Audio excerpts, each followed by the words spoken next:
ഈ പേര് കിട്ടുന്ന വിചാരിച്ചില്ല. ഹായ്, എൻ്റെ പേര് അൻവർപുര പറ്റിയാണ്. ഇന്ന് നമ്മുടെ കൂടെ നിൽക്കുന്നത് പവിത്രയാണ്.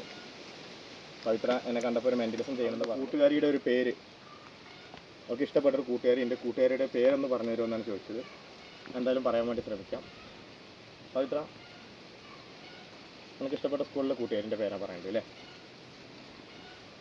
ആ കൂട്ടുകാരുടെ പേരൊന്ന് മനസ്സിൽ ഒന്ന് വിചാരിച്ചില്ല. ഓക്കെ, ഒന്ന് ക്യാമറയിലേക്ക് നോക്കുമ്പോൾ. പിന്നെ എൻ്റെ കയ്യിൽ ആ കൂട്ടുകാരൻ്റെ പേരൊന്ന് എഴുതുന്നതായിട്ടൊന്ന് വിചാരിക്കും. ഓക്കെ, അധികം വലിപ്പമുള്ള പേരൊന്നുമല്ല അല്ലേ? ആ കൂട്ടുകാരുടെ ഒന്നാമത്തെ അക്ഷരം മാത്രം ഒന്ന് മനസ്സിൽ വിചാരിക്കും. ABCDEFGHIJKLMNOP. ഓക്കെ, രണ്ടാമത്തെ അക്ഷരം ABCDEFG. പേര് അക്ഷരം കഴിഞ്ഞാൽ പറയാൻ കേട്ടോ. മൂന്നാമത്തെ അക്ഷരം ABCDEFGHIJKLMNOPQRST. നാലാമത്തെ അക്ഷരം ABCDEFGHIJKLMNOPQRST. അഞ്ചാമത്തെ അക്ഷരം ഇല്ല, 4 അക്ഷരമുള്ളൂ അല്ലേ?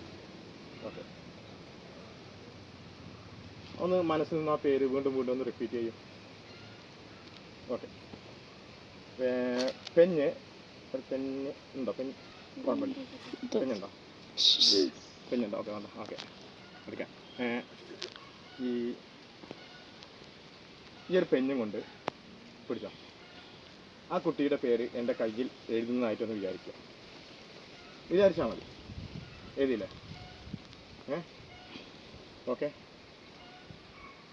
വീണ്ടും ആ കുട്ടിയുടെ പേര് എൻ്റെ കയ്യിൽ എഴുതുന്നതായിട്ടൊന്ന് വിചാരിക്കുക. ആ കുട്ടിയുടെ ഫസ്റ്റ് അക്ഷരം എഴുതുന്നതായിട്ടൊന്ന് വിചാരിക്കുക. രണ്ടാമത്തെ അക്ഷരം, മൂന്നാമത്തെ അക്ഷരം, നാലാമത്തെ അക്ഷരം. ക്യാമറ ഒന്നുകൊണ്ട് അടുത്തുകൊണ്ട് ഈ പേരാണോ നോക്കുക? ആണോ? എന്താണ് വായിക്കുക?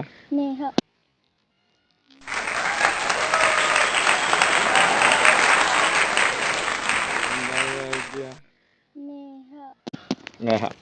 നിന്റെ കൂട്ടുകാരൻ്റെ പേരെന്താ? നേഹ സീപ്പി. അപ്പം നേഹന്ത് പോയിട്ട് പറയണം. മെൻറ്റേഴ്സ് ചെയ്യുന്ന മാമനെ കണ്ടു, നേഹൻ്റെ പേര് പറഞ്ഞിരുന്നു എന്നൊക്കെ പറയണം. ഞാൻ എൻ്റെ ഇൻസ്റ്റാഗ്രാമിൽ ഇതിടാം. നേഹന്ത് വന്നിട്ട് അതിൻ്റെ ഇടയിൽ കമൻറ്റ് അടിക്കാൻ പറയട്ടെ. ഞാനാണ് നേഹ എന്ന് പറഞ്ഞിട്ട്.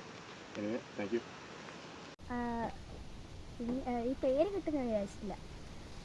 ഫസ്റ്റ് ടൈം ചെയ്തപ്പോൾ ഞാൻ വെറുതെ പറയുകയൊക്കെ ചോദിച്ചു. പിന്നെ മനസ്സിലായി ശരിക്കും.